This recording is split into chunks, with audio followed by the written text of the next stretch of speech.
नमस्कार दोस्तों, हमारे यूट्यूब चैनल एग्जाम लर्नर में आपका स्वागत है। दोस्तों, आज की इस वीडियो में हम लोग यूपी टेट एग्जाम 2022 के लिए पर्यावरण अध्ययन का तीसरा मॉडल पेपर हल करेंगे। इसके पहले दो मॉडल पेपर पर्यावरण अध्ययन का अपलोड कर दिया गया है। जो लोग नहीं देखे हैं, चैनल के प्लेलिस्ट में जाके आप वहां से सभी वीडियो को देख सकते हैं।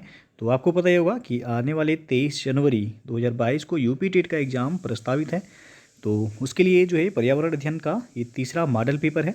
तो आप लोग वीडियो को लाइक शेयर कर दीजिएगा। चैनल पर पहली बार आए हैं तो चैनल को सब्सक्राइब कर लीजिएगा, साथ में बेल आइकन को प्रेस कर लीजिएगा, जिससे आने वाले अगले वीडियो का नोटिफिकेशन आपको पहले मिलता रहे। तो आइए शुरू करते हैं।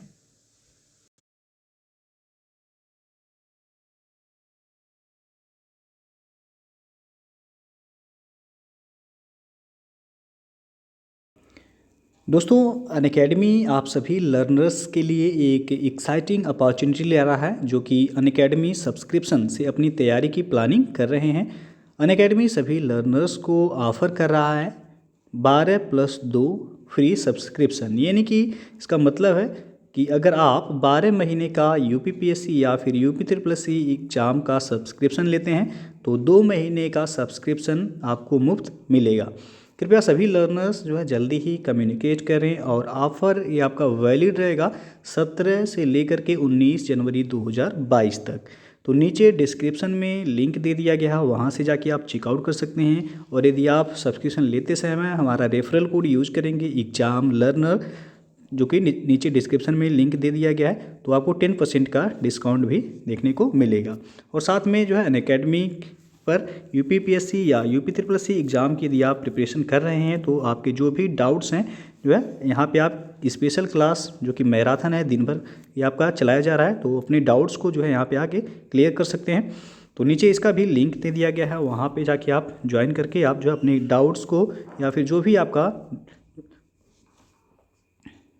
एग्ज़ाम से रिलेटेड क्वेश्चन होगा, आप जो है सभी कन्फ्यूजन को दूर कर सकते हैं। तो नीचे डिस्क्रिप्शन में लिंक दे दिया गया है, वहाँ से जाके आप चेक कर सकते हैं।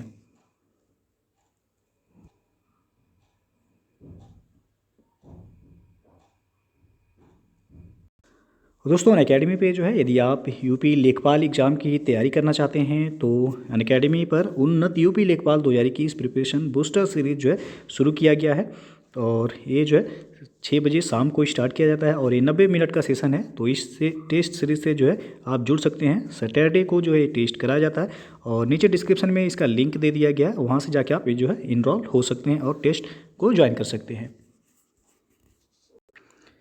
तो पहला क्वेश्चन है आज का, गुरु शिखर पर्वत चोटी कौन से राज्य में अवस्थित है? काफ़ी महत्वपूर्ण प्रश्न है ये। यहाँ पे पहला ऑप्शन सही हो जाएगा, राजस्थान में। गुरु शिखर ये राजस्थान के सिरोही जिले में अरावली पर्वत की सर्वोच्च चोटी है। तो ये भी क्वेश्चन पूछा जाता है, गुरु शिखर ये किस पर्वत की चोटी है, सर्वोच्च चोटी है? तो ये आपका अरावली पर्वत की सर्वोच्च चोटी है। इसकी ऊंचाई है 1722 मीटर, वो भी समुद्र तल से। तो ये ऑप्शन यहाँ पे सही हो जाएगा। और दक्षिण भारत की पूछा जाता है, प्रायद्वीपीय भारत की सबसे ऊंची चोटी कौन सा है? तो अनाईमुडी हो जाएगा। ये भी काफ़ी फेमस क्वेश्चन हमेशा पूछा जाता है। तो दक्षिण भारत यानी कि प्रायद्वीपीय भारत का पूछा जाए सर्वोच्च चोटी कौन सा है? तो अनाईमुडी है। और यहाँ पे गुरु शिखर पर्वत चोटी पूछा गया है कौन से राज्य में अवस्थित है? तो राजस्थान में अवस्थित है। अगला क्वेश्चन है, संसार का सर्वाधिक सक्रिय ज्वालामुखी कौन सा है? तो यहाँ पे सी विकल्प सही होगा, कीलायु। वर्तमान में संसार का सर्वाधिक सक्रिय ज्वालामुखी कीलायु है, जो कि संयुक्त राज्य अमेरिका के हवाई द्वीप में ये स्थित है। अगला प्रश्न है, किस वर्ष में जनगण मन को भारत के राष्ट्रगान के रूप में अपनाया गया? तो अपनाया गया था 1950 में। सी विकल्प यहाँ पे सही हो जाएगा। संविधान सभा के द्वारा 24 जनवरी 1950 को जनगण मन को राष्ट्रगान के रूप में अपनाया गया। और राष्ट्रगान को गाने का समय लगभग कितना है? तो 52 सेकेंड। और इसके रचयिता कौन है राष्ट्रगान के? तो रविंद्रनाथ टैगोर के द्वारा राष्ट्रगान लिखा गया है।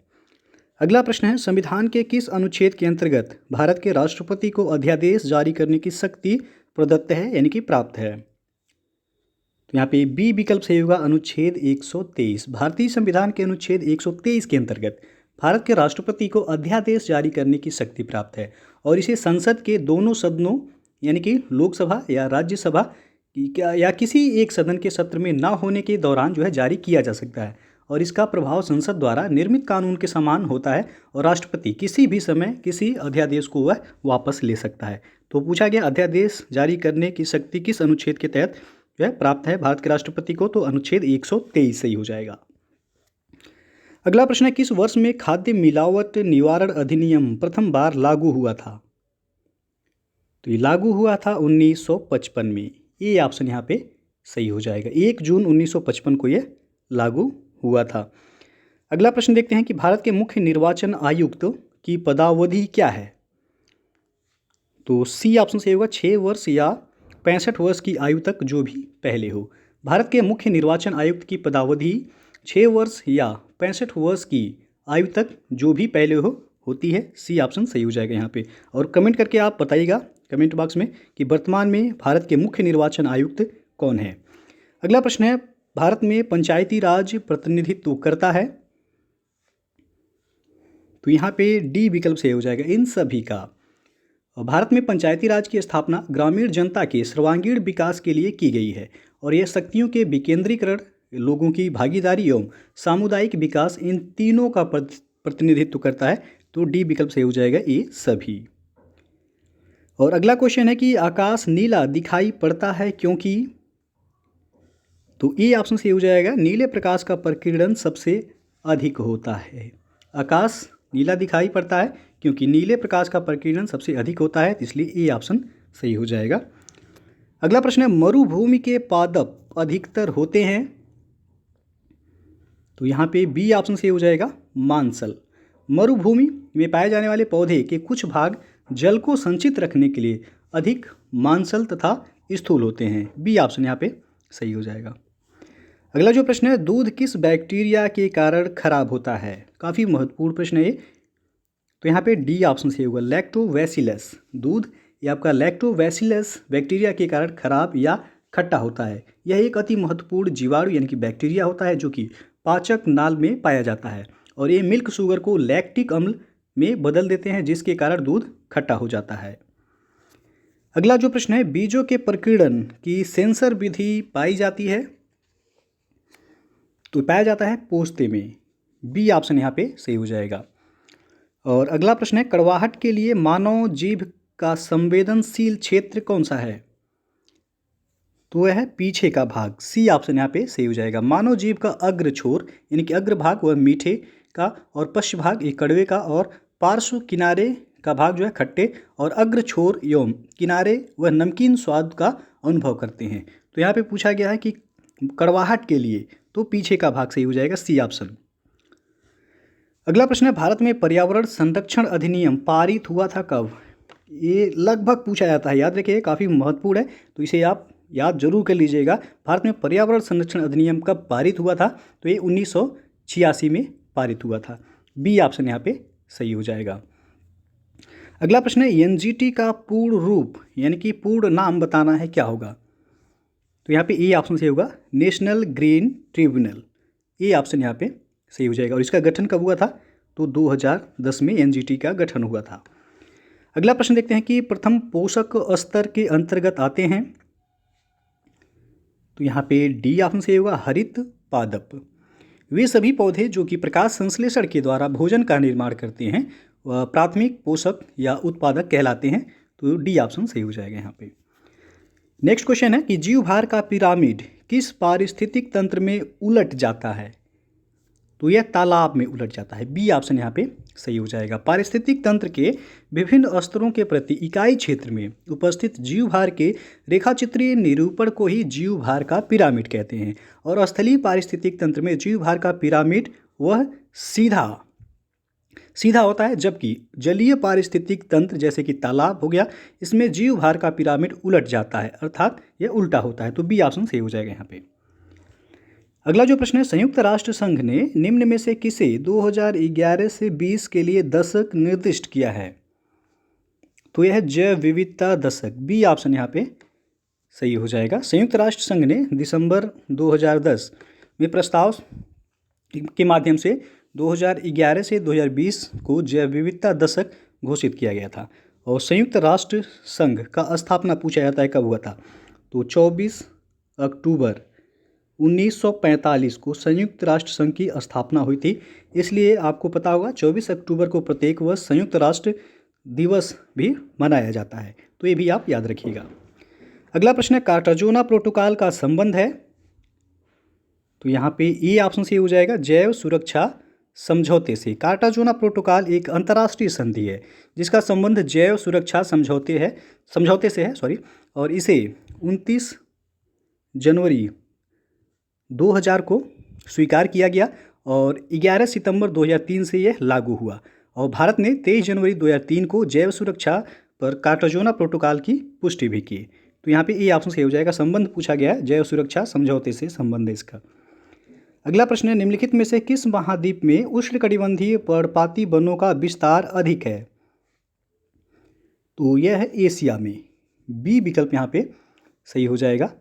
और उष्णकटिबंधीय पर्णपाती वनों को मानसूनी वन भी कहते हैं और यह साधारणतया देखा जाए तो भारत हो गया, म्यांमार, थाईलैंड तथा दक्षिण पूर्वी एशिया के अन्य भागों में पाए जाते हैं। इन वनों में उगने वाले वृक्ष व चौड़ी पत्ती वाले पर्णपाती यानी कि वर्ष में एक बार वह पत्तियां गिराते हैं अपना, वह पर्णपाती वन कहलाते हैं। तो यहाँ पे पूछा गया है कि किस महाद्वीप में उष्णकटिबंधीय पर्णपाती वनों का विस्तार अधिक है? तो है एशिया महाद्वीप। अगला क्वेश्चन है कि राष्ट्रीय कृषि वानिकी अनुसंधान केंद्र स्थित है?